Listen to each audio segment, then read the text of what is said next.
नमस्ते मित्रों, साधना डेली में आप लोगों का स्वागत है।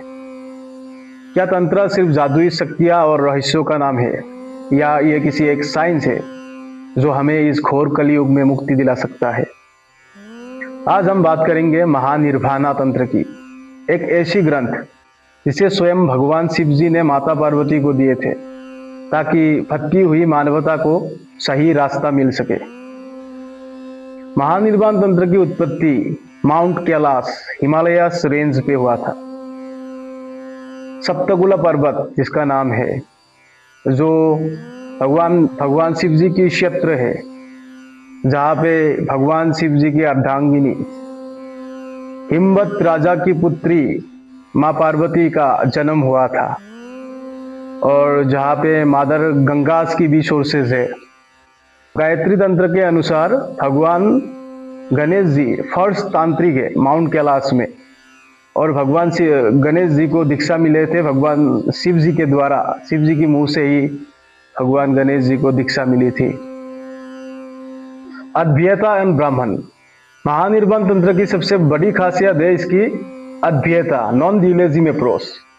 ये कहते हैं कि सब कुछ ब्राह्मण है, यहाँ जाति या लिंग का भेदभाव नहीं, हर कोई ईश्वर तक पहुंच सकता है। 5 मकारास, पंच मकारास, मुद्रा, मत्स्य, मांस, मदिरा एवं मैथुन।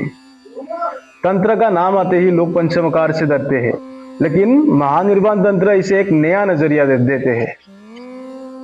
महानिर्वाण तंत्र कहते हैं कि कलयुग के साधक के लिए ये इंद्रियों पर विजय का मार्ग है, ना कि भोग का मार्ग है। महानिर्वाण तंत्र हमें सिखाती है कि संसार को त्यागने की जरूरत नहीं, बल्कि संसार में रहकर इन सब चीजों से ऊपर उठने की जरूरत है। इस ग्रंथ के एक बड़े हिस्सा धर्म पर है, कैसे एक गृहस्थ आदमी मोक्ष पा सकता है। इसमें कानूनी, विरासत और विवाह तक के नियम है। महानिर्वाण तंत्र की पहला अध्याय के अनुसार यह ज्ञान माउंट कैलाश की शिखर पर प्रकट हुआ था। इस ग्रंथ के शुरुआत में वर्णन है कि देवी पार्वती भगवान शिव जी से कलयुग के प्रभाव और मानवता के कल्याण के बारे में प्रश्न करती है, और भगवान शिव जी इसका उत्तर देते हैं। इस ग्रंथ के 2 मुख्य बिंदु है।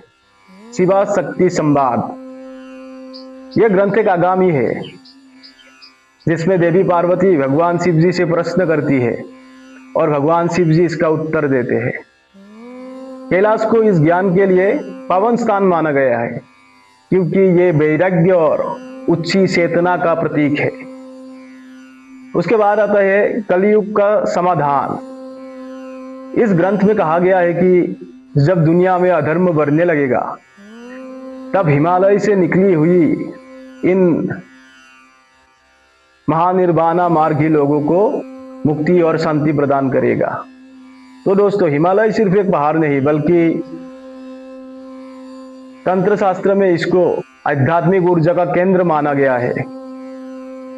इसलिए अधिकतर तांत्रिक विद्याएं इसी क्षेत्र से निकली हुई है। तो दोस्तों, अगर आप लोगों को ऐसी स्पिरिचुअलिटी की गहराई पसंद है तो इस ग्रंथ को जरूर अध्ययन कीजिए। मिलते हैं अगले वीडियो में। जय माई की।